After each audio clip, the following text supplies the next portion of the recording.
O deputado federal Nicolas Ferreira ironiza supostas provas divulgadas pela grande mídia e pela justiça brasileira de que Bolsonaro planejou um golpe de Estado. Amigos, a casa caiu. Tá aí o vídeo do golpe.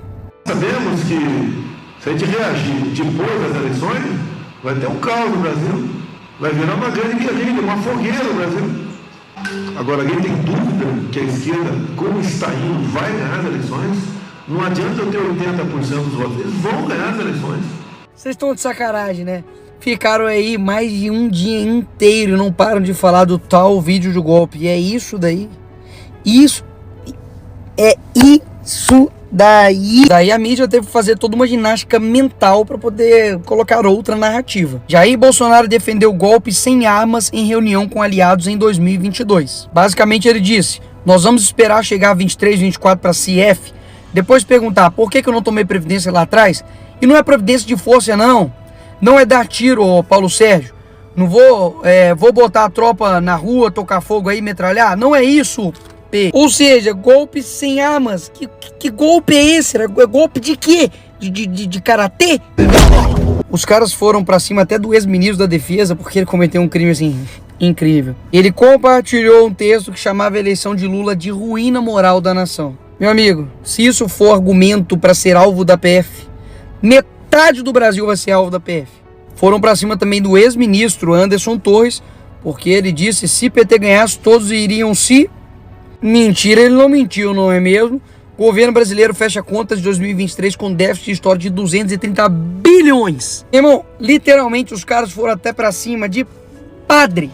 Repito, padre! Agora, afinal de contas, vamos entender o que foi de falta essa minuta de golpe. Passado algumas horas da histeria coletiva da mídia da esquerda, a tal minuta do golpe que encontraram lá no escritório do Bolsonaro, e eu confesso que na hora eu falei, pô, se tivesse alguma minuta de golpe, vai deixar no escritório, Bolsonaro? Você é o quê? Você é burro? Mas não foi isso que aconteceu. O que aconteceu é que o Bolsonaro, ele pediu pro advogado dele a suposta minuta do golpe, para poder entender o que é isso. Ele recebeu essa minuta e imprimiu no seu escritório para poder ler. E aquele documento ficou lá. Então essa tal nova minuta do golpe achada no escritório do Bolsonaro, na verdade é um documento antigo e relevante que já estava na posse da PF e que basicamente foi impresso lá atrás para o Bolsonaro saber do que se tratava. Agora dá só uma olhada como se é criado narrativas para poder destruir uma pessoa. Escuta. No caso do Bolsonaro, a expectativa é de que cumpram-se todos os trâmites, toda a investigação, colham-se todas as provas e depois de denúncia, julgamento e condenação, aí sim, Bolsonaro preso. Mas por que isso?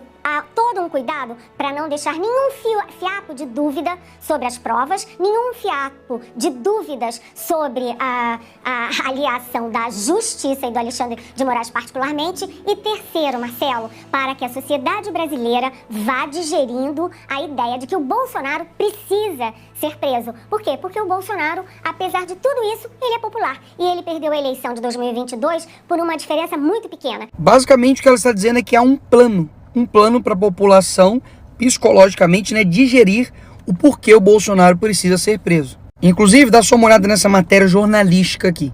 Já faz algum tempo que está batido o martelo entre a PF e o STF, que é Jair Bolsonaro o grande personagem por trás de toda a trama. A ideia não é prendê-lo nem acusá-lo de imediato, mas juntar todas as pontas de modo que, ao final, ficará claro e evidente seu papel de liderança e mentoria em todos esses esquemas, confidenciaram a coluna sob reserva fontes diretamente ligadas às apurações. Então quer dizer que o órgão julgador tem um plano para poder condenar o investigado?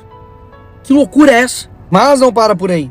A operação da PF realizada na quinta atinge diretamente as articulações políticas do PL para as eleições municipais desse ano. Isso porque, com as decisões judiciais agora, basicamente o Bolsonaro não pode se comunicar com o Valdemar, que é presidente do partido dele. Como que o Bolsonaro vai fazer eleições municipais sem conversar com o presidente do partido dele? Como? Mas é claro que tudo isso não passa de uma coincidência.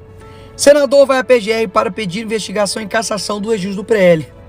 Eu falei que era coincidência. Nada articulado, nada simplesmente pensado e planejado. Tudo obra do acaso. E não somente isso, Moraes também proibiu os advogados dos investigados, bolsonaristas, de conversar entre si. Nem a OAB engoliu essa. A OAB pedirá que o STF permita que defesas de Bolsonaro e outros se falem. Se as prerrogativas dos advogados, dos investigados não estão sendo defendidos, que deveriam ser algo básico, imagina então as coisas mais básicas ainda, como por exemplo a própria decisão. Tá só uma olhadinha. Decisão de Moraes troca 3 vezes a palavra como por corno. Imagina a quantidade de outras coisas erradas que não deve ter nessa decisão, eu digo juridicamente. E por fim, pessoal, troquei uma conversa franca com o Bolsonaro, pedi pra ele, falei, olha, abre o jogo e me mostra, por gentileza, a minuta do golpe. E ele me mandou.